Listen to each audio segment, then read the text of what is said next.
सोचो जरा, एक औरत गुस्से से भरी हुई सीधा अमेरिकी सेना के टॉप रिसर्च सेंटर में घुस जाती है। वजह, उसका अरबों की कीमत वाला पति विजन उसी वक्त टुकड़ों में काटा जा रहा था। सबको पता था कि विजन ने दुनिया बचाने के लिए अपनी जान दी थी, लेकिन उसकी मौत के बाद स्वॉर्ड ने उसे जैसे कोई सामान समझकर काट छांट करना शुरू कर दिया था। अपने पति का निर्जीव सिर देखकर वांडा का दिल चाकू की तरह कट गया। उसने बिना देर किए अपनी ताकतवर जादू की शक्ति छोड़ी और वहां मौजूद वैज्ञानिक भाग खड़े हुए। आसमान से उतरती वांडा को देखकर हथियारों से लैस गार्ड भी जम गए। वांडा दुखी मन से विजन के पास गई, उसका माथा सहलाया और जादू से जिंदा करने की कोशिश की, लेकिन चाहे जितना प्रयास किया कोई प्रतिक्रिया नहीं मिली। निराश होकर वह अकेली ही बाहर निकल गई। कार में बैठते ही उसकी नजर विजन द्वारा खरीदी गई जमीन की रजिस्ट्री पर पड़ी और तभी उसके मन में एक खतरनाक विचार आया। वह उसी छोटे कस्बे पहुंची जहां विजन के साथ घर बसाने का सपना देखा करती थी। जैसे ही उसने उस वीरान जगह को देखा,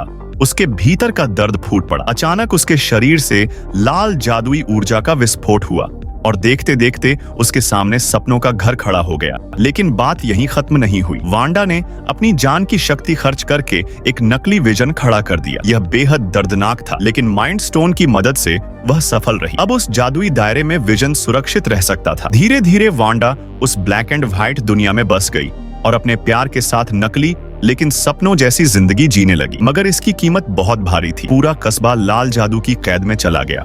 लोग अपनी मर्जी खो बैठे और नकली जीवन जीने लगे। रेडियो से अजीब आवाजें आने लगीं, सीवर से मधुमक्खी पालक जैसा आदमी निकला और सब कुछ बिखरता दिखा। वांडा ने घबराकर समय पीछे घुमा दिया और फिर से विजन के साथ खुशहाल पल में लौट आई। कुछ ही समय में वांडा गर्भवती हुई और अपनी पड़ोसन मोनिका की मदद से जुड़वां बच्चों को जन्म दिया। लेकिन तभी उसे शक हुआ कि मोनिका कोई राज छुपा रही है और फिर सच्चाई सामने आई। मोनिका असल में स्वॉर्ड की एजेंट थी। गुस्से में वांडा ने मोनिका को कस्बे से बाहर फेंक दिया। अब वांडा का झूठा संसार कब तक टिकेगा, देखते हैं अगले पार्ट में। तब तक subscribe to Mosh Brutal. Okay bye.